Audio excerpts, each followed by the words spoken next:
Spellforce 3 is going to be released this year and is going to be a mix of roleplay game and real-time strategy. Real-time strategy means that you're going to conquer a huge map, place buildings on it, you're going to exploit resources, upgrade buildings, set up an army and send them to epic battles. And roleplay game because there's a small group of heroes that you recruit, equip with weapons, armors and potions and send them into battles with other heroes. In a fantasy world, Spellforce 3 is combining strategic challenges and roleplay game. You can explore this fantasy world in a single-player campaign, which takes more than 30 hours to complete. No less than 35 minutes are available. And there also is a multiplayer mode. And what it looks like and what it feels like to play it, you can try that even before release. Because on Friday, the 19th of May, a beta of this multiplayer mode is starting. The beta is going to run for a long time, at least until July, with new additional contents released week by week, like new factions or new maps. This crash course is going to guide you through the game, to make sure you're most successful when playing multiplayer mode. What we aim for after watching this video is that you're not maybe going to win each game, but at least you know what to do to make your foes struggle as much as possible. Please note that this version of the game that we used to create this video is not the final version. This means that some numbers you might see in the game, several features, the interface and many more things are subject to change. Also, several other languages such as German are going to be available. In this beta version of the game, the single-player mode is not yet available, but two other modes are. In skirmish mode, you can compete against the AI.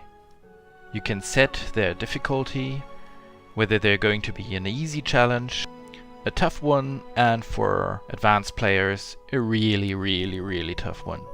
You may choose to create teams for you and your foes. So for example, you can put 1 or 2 in your team and play against another team. So maybe do a 2-on-2 or 3-on-1 or whatever you like. 2 different teams, however, need to be placed on the map. The real multiplayer mode is working very similarly. So when playing against other real players wherever on the world, it's going to be very much the same.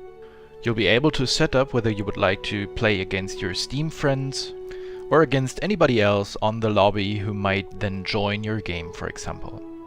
Of course, you can simply join a game as well, so if you find one on the lobby, hop on in. During the beta, more and more factions and maps are going to be available, so your choices will increase weekly. During the setup of the game, you decide the victory conditions of your game. The default victory condition is destroying the main building of all your foes. If you manage to do that, you will win the game. If, however, your foes destroy yours, you'll lose the game. When starting a new game, you'll be in charge of a single management building, the so-called town center. It'll be placed in the first sector you control. The map is divided into sectors. In front of the town center you can see those workers, who we will assign jobs to in a moment. The number of workers you may assign to jobs depends on the town center's level, so the further it's developed, the more workers will be available. When you click on the town center, you get to this screen. Down here you may recruit your first units and upgrade your town center in order to increase the number of workers. All of these actions, however, cost resources. So that means we should keep our workers busy in order to gain as many resources as possible.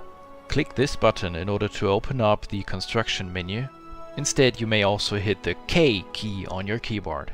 Constructing a resource building also costs resources. So for example, we're now going to construct a woodcutter's house. So we activate this, and now by using the arrow keys on your keyboard, you may move to the left and to the right. Also, you can of course only use your mouse. And now that we've activated a resource building, you can also see some numbers on the map. This is because there's only a limited number of any resource. Those numbers show you where to find which resources and how many of them.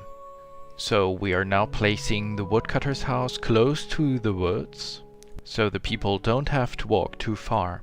So now you can see the first 3 people moving, those are henchmen. So any worker that's not assigned to a task is a henchman. So what they do is basically carry stuff, like for example now the first wood planks to our woodcutter's lodge. Also, they pick up the resources in the respective building and carry them back to the town center. Now at the woodcutter's house, let's assign some workers. Now when the construction of the building has finished, they'll be our first lumberjacks. Can you see those guys carrying those axes? Now when we feel we have too few henchmen in town center, we may for example unassign workers in the respective building. But there's some more buildings that we need. Of course we need food, so let's construct a hunting cabin. By the way, we can also rotate each building by clicking and then moving the mouse before letting go of the mouse button. Then click again and the building is going to be placed. Can you see those balls running around right here? If you look closely, you will see numbers above their heads, which means they are a usable resource. On the left side here we can see a quarry. So let's place a stonecutter's house here. Do not forget to assign workers to each building, because if we do not assign any workers, we will see these red exclamation marks saying, hey, nobody's working here, uh-oh, this is not how we're going to gain resources. Now what we also need, of course, is a strong military. Because of course we also want to explore the map. You can see the minimap at the bottom left corner. And you can see that we have not uncovered too much yet. So there's two ways to get our first units. Here on the left side you can see a godstone. This is where we get our heroes. And our basic units we get from the town center. For example, there's a simple recruit who costs 4 food units once, so there's no maintenance costs, and 3 population units. So let's click it and it's recruited in our town center. Population units have to do with the population limit. Here at the top you see 0 of 30, so the larger our empire gets and the more achievements we get, the higher this limit is going to be. Our civil workers do not go in there, so don't worry about that, but our military units do. Use the right mouse button to place a rallying point. So this is where all new units go, and now let's recruit some more. And now let's get our first hero. So in order to do that, we firstly click this godstone, and now we may pick one of those 6 heroes in the bottom right corner, of which up to 3 may be recruited per match. This depends on the upgrade level of our town center, so now that our town center is in the basic level, we may only choose 1 hero at a time. Each hero has special abilities, like for example this is an archer, so a ranged unit. Of course there's also melee units, magicians, and so on. Now let's recruit this archer, and we right click on where we want him to go once he's been recruited. Alright, now here we have our first army. Our hero and 3 recruit units of each 3 people. And now we want to move them, so drag a square around them by clicking and holding down the left mouse button. Oh, by the way, we can assign them to groups. If you double click one of those units, all of them will be selected, and if you then hold down the control button on your keyboard and for example press number 1, you will assign them to group 1. So now if you later press the number 1 key on your keyboard, all of those units will be active immediately. This allows you to create small groups of soldiers and then later attack from 2 wings, for example.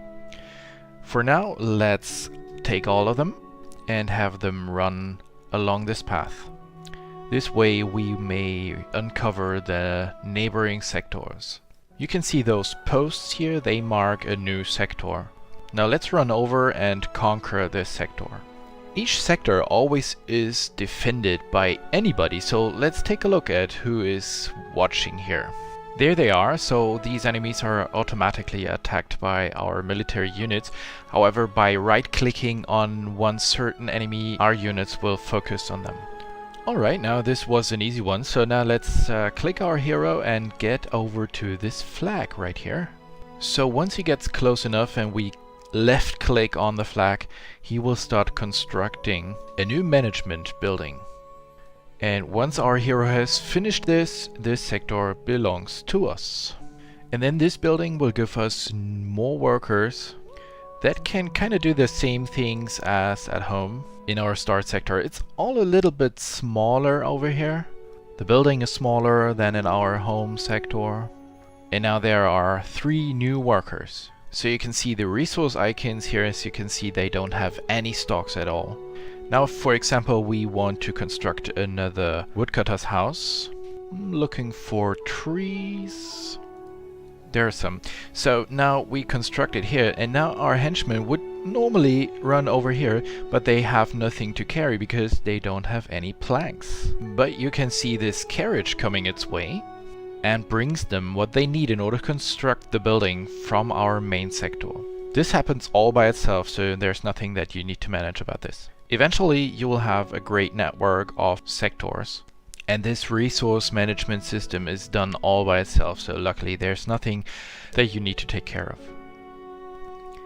Now here we actually do the same, so assign workers, maybe not too many, because we always need to keep in mind that we need some henchmen to carry our stuff like our resources. In each battle, our heroes gain experience points. We may use them to strengthen them, so now let's take a look at how to do this. Let's click our heroes and then click this button down here, and we're getting into this very important window. Up here, for example, you can see the quests menu. There's not too many of them on skirmish maps though. These are much more important in the single player campaign mode. On the left side you can find each hero's inventory, and on the right next to it his abilities. These are the most important menus here. Now let's take a closer look at them. So in the abilities menu on the right side you can see 5 main attributes. Those are strength, dexterity, intelligence, constitution and willpower. You can see those numbers right next to it, and now that we have 1 attribute point available, we may spend it here. Spending it on strength, for example, will result in a higher health regeneration. Our hero's health is 296 right now, and this is his regeneration rate. Also, strength increases the block chance as well as the damage from melee attacks. So since our hero is an archer, this doesn't seem to make sense, so we might want to consider raising his dexterity value, because this increases the damage that archers cause by range attacks. This value down here then raises. Also, it's important for the crit chance. So that means causing critical damage during a battle. Alright, now let's take a look at intelligence. This increases our focus energy, which is some sort of our mana that he may use for special attacks. The next value, constitution, tells us about how much life points our heroes have. And willpower is important for our hero's defense, both physical and magical. Far more important for physical defense, however, is our hero's armor. But this is certainly one thing that the developers will tune until the final version of the game. But at least for magical defense, this is very important. Alright, now still in this very menu here on the left side, you can see the skill tree for our hero. And below, down here, you can see the ability points, of which 2 are available right now. So this up here is one of our base skills, the poisoned arrow. This special attacks costs 10 focus points, and it takes 5 seconds to cool down this ability before he may use it again, of course only if he has enough focus points. Okay, and the skills below you can always see whether they're locked, so if you can unlock them right now or not. So the poisoned arrow is available right now, so let's click it. You can see that the ability points then go down here. Now this skill is also required in order to unlock the following skills. We can also use our ability points in order to improve certain skills, like for example now, improve the poisoned arrow here. Depending on the skill, it then either gets stronger or more efficient or something like that. Sometimes you need something else in order to activate a new skill, for example a certain level of a certain attribute. Now let's take a look at the inventory. Here you can see a 3D animation of our hero. He already has certain equipments, for example a helmet, his armor and his weapon. So on the left is his inventory list, so if we, for example, loot new equipment or purchase it, or get it as a reward for fulfilling quests, it'll show up here, and then we may drag it into one of our hero slots. Keep in mind that certain equipments need both hands, so for example, our hero's bow makes him unable to additionally carry a shield, for example. If you hold your mouse cursor above one item, there'll be a tooltip which explains what this item does and what its properties are. Be wary though, for some items, you know that from other games, you might need a certain attribute level, for example, in order to use it. This armor, for example, requires Constitution 3. A good way to achieve good equipments is going to the merchant. You'll find him in your starting sector. So here he is. Now let's take our hero and walk over to him, and let's take a look at what he has for us. Right click on the merchant and you will get into this window, where on the right side you can see all the equipment, all the weapons and armors and stuff that you could purchase, while on the left side you can see the stuff that you have and that you might sell. So you can either trade items or just spend gold the classical way. How to get gold? Well, that's pretty simple, just by kind of running over them corpses. So you don't really have to pick up the gold, your heroes will just collect it automatically if you run across the slain enemies. Keep in mind though that not any enemy drops gold. Whenever you purchase something, make sure in advance that you really fulfill all the requirements, like for example certain attribute levels, in order to be able to, for example, equip the weapon or the armor or whatever. Those buttons up here are for sorting the list of the items that the merchants sell. In Spellforce 3 it's absolutely crucial to upgrade your management buildings as soon as possible. On the one hand, this will allow you to recruit more henchmen, but also your population limit raises. This will allow you to create greater militaries. Also, upgrading your town center will let you build more advanced buildings. In the bottom right corner, down here, you can upgrade your city center. It costs a certain amount of resources and then takes a time to get unlocked. While we wait for this, let's take a look at how research works in this game. The city center, for example, offers a technology down here that increases its hit points. This makes it more resistant against enemy attacks. After clicking many other buildings, you will find at the bottom right corner a certain icon. These unlock more advanced technologies, like for example, having your henchmen work faster, harder, or just carry more stuff. Once you've finished research for one technology in a certain building, it doesn't only count in this one building, but in all buildings of this kind on the whole map.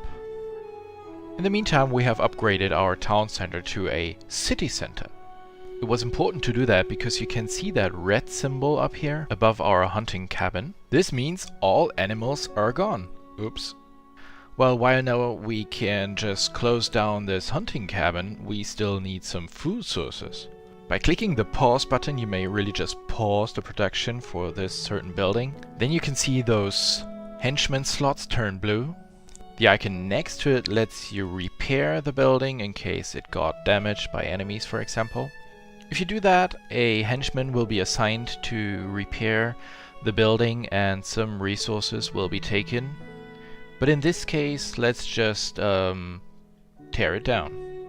Click this bomb symbol, don't worry, it's not gonna explode. Then the building will be torn down and you will be refunded some of the resources that you've spent. Now we still need some food, right? We get that with more advanced buildings. Click on the construction menu and you can see another tab here. So you can see those Roman numerals. Group 1 is for the simple early buildings, while now in Group 2 we have more advanced buildings. Like, for example, this farm. Now you can place this farm wherever you like. It doesn't really necessarily have to be a sort of greenish ground, so we just put it here now. And the farm is something very, very special. This is the only and unique building in Spellforce 3 that has unlimited resources. So there is no limit of trees or quarry or whatever. This farm will continuously create food throughout the game without any ends. So and now after we have torn down the old hunting cabin and our farms are busy, we are considering doing some more exploration on the map. What we could very well use for this is more advanced troops and also more troops. How to do that? Well, in the construction menu you can find barracks. So let's go ahead and try to place the barracks close to the main building. Here it goes. Now as you can see here, we could also assign some workers here. This is not really necessary, but we can do that in order to recruit new units a bit faster. So if we don't, we will still be able to recruit units, it's just gonna be a bit slower. So if you can afford that because you have enough henchmen available in the town center, you may just assign them here.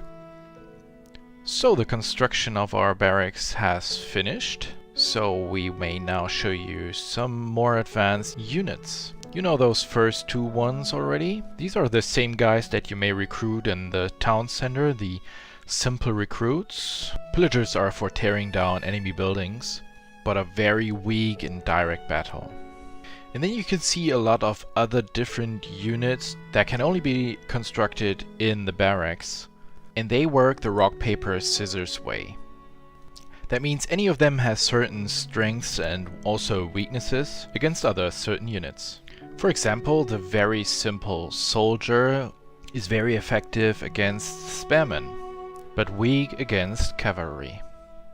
Scouts again, which are the cavalry, are strong against infantry, but very weak against spearmen. And the spearmen, which are called halberdiers in this game, are strong against cavalry, but weak against infantry. Ranged units eventually should be placed behind the infantry because they're weak in the direct battle. In order to recruit all of these kind of units, we need population points, which means we may not be on the population limit right now, and certain resources. The only two units that we may build right now is the pillager and the simple recruit, because all they need is food or food and planks. All of the other guys here require stuff we haven't even heard of. For example, iron bars. Iron is a very crucial resource in Spellforce 3. Let's click here in the minimap. So this is an outpost that we have upgraded that much that now we're able to also construct buildings of the second tier down here. And among others, you can see the iron mine here. So up here we have a huge iron deposit. So we're gonna place our mine just right next to it. Let's assign sufficient workers, that's very important. And then right next to the mine, what we need for further processing the iron is a iron smeltery. So this is where the iron ores are then smelted. So the henchmen are basically carrying them over to the smeltery. So we could basically also build it in another sector, but it definitely makes sense to place those buildings next to each other if possible, because then they don't have to walk that detour and can bring the resources directly to the next building. Otherwise, the henchmen would firstly bring them to the town center, and then in the other sector they would then pick them up and bring them back to the smeltery. That just takes too long, it doesn't make sense. The smeltery now is where the iron bars are being manufactured that we need in order to recruit that new kind of unit. And then there is another building that we may build here, which is the forge. That's where we can do advanced researches that make our units stronger, their armors harder, and so on and so forth. So in the meantime, we have done a lot of more exploration and have discovered a lot of sectors. And after an epic battle against giant spiders, we found this, another godstone. So let's left click our hero and walk over. Click this godstone, and now we activate this godstone. We gain control of it. It is now ours. Now this allows us to create or recruit new heroes. But there's something more. We can now fast travel. We can use the godstones to fast travel. Travel where? Well, to another godstone that we have uncovered and gained control of. Select the godstone you want to travel to and click Open Portal. And then this is a very comfortable way to send a lot of units fast and easy. There's one more very important thing that godstones do, which is if one of your heroes dies, then you may revive him here. This is only possible though if you have at least one drop of blood left that you can see up here in the left corner. If you don't, well then that means that there is no further resources for revivalism left. But don't worry, you may also gain those blood drops by worshipping. Yep, it's as simple as that. So just assign henchmen to a godstone that you control and they will create new blood drops for you. The more worshippers you send here, the faster you will get another blood drop and the sooner you will be able to revive one of your heroes. But there's also another way to revive your heroes, which is if you have a hero among yours who is capable of healing. He may have a dead comrade resurrect on the battlefield. By the way, your other units, the just normal soldiers, they get back life points just by time. That happens automatically, there's nothing you need to do about this, but your heroes need healing potions.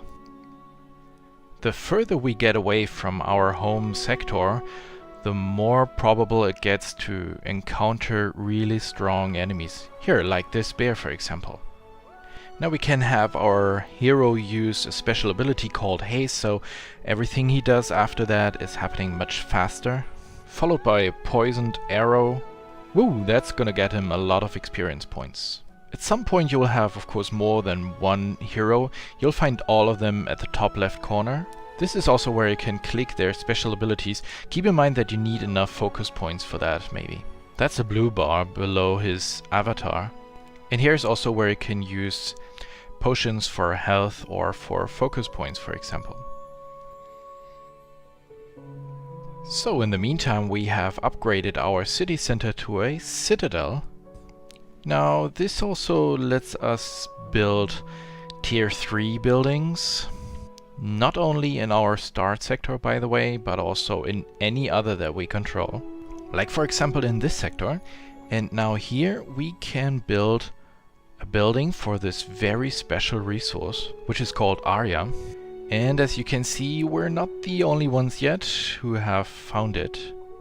We will need to defeat them first, and we could also build a stone tower like this one, which is much more effective than the old watchtowers from tier 1. And also we should assign watchmen here.